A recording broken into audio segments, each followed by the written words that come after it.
उस गांव के कुएं से हर रात किसी औरत के रोने की आवाज आती थी। लेकिन सबसे डरावनी बात यह थी कि वो आवाज सिर्फ उसी इंसान को सुनाई देती जिसकी मौत करीब होती। राजस्थान के छोटे से गांव भैरवपुर में एक पुराना पत्थर का कुआं था। दिन में लोग उसके पास से गुजर जाते, लेकिन रात होते ही पूरा इलाका खाली हो जाता। गांव वालों का कहना था, अगर रात में कुएं से कोई तुम्हारा नाम पुकारे तो पीछे मुड़कर मत देखना।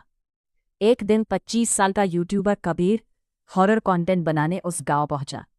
उसके हाथ में कैमरा था और चेहरे पर कॉन्फिडेंस।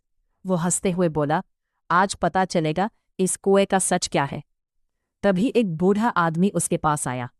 उसके कांपते हाथ और डरी हुई आंखें देखकर कबीर भी थोड़ा अनईजी हो गया।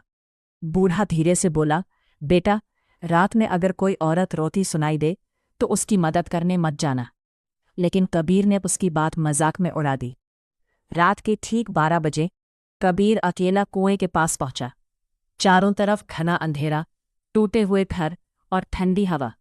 उसने फ्लैशलाइट कुएं के अंदर डाली। नीचे सिर्फ काला पानी दिखाई दे रहा।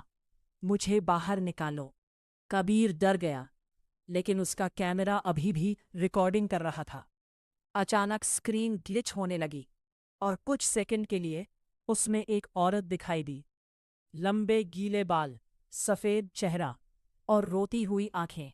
कबीर पीछे हट गया, लेकिन तभी कुएं के अंदर से किसी के रोने की आवाज़ और तेज होने लगी और अचानक कुएं से एक हाथ बाहर आया। कुएं का सच। कबीर डर के मारे पीछे गिर पड़ा। उसकी फ्लैशलाइट जमीन पर गिर गई। कुएं से निकलता वो हाथ धीरे धीरे गायब हो गया। कुछ सेकंड तक पूरा गांव बिल्कुल शांत हो गया। फिर कुएं के अंदर से फिर वही आवाज आई, सच बाहर लाओ। डर के बावजूद कबीर ने हिम्मत की। उसने पास पड़ी रस्सी उठाई और कुएं में डाल दी। कुछ देर बाद रस्सी भारी होने लगी। धीरे धीरे कुएं से एक पुराना लकड़ी का बक्सा बाहर आया। कबीर के हाथ कांप रहे थे। उसने डरते हुए बक्सा खोला। अंदर एक पुरानी तस्वीर, कुछ गहने और खून के धब्बों वाली चिट्ठी थी। चिट्ठी में लिखा था, मेरा नाम गौरी है। मुझे 20 साल पहले लालच में मारकर इस कुएं में फेंक दिया गया। मेरी आत्मा किसी को नुकसान नहीं पहुंचाना चाहती। मैं सिर्फ इंसाफ चाहती हूँ। कबीर की सांसें तेज हो गई। अगली सुबह उसने सारी बातें पुलिस और गांव वालों को बताई। धीरे धीरे सच सामने आने लगा।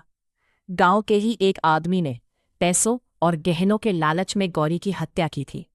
सालों बाद उस अपराधी को गिरफ्तार कर लिया गया। उस रात के बाद कुएं से कभी रोने की आवाज नहीं आई और पहली बार गांव वालों ने उस कुएं के पास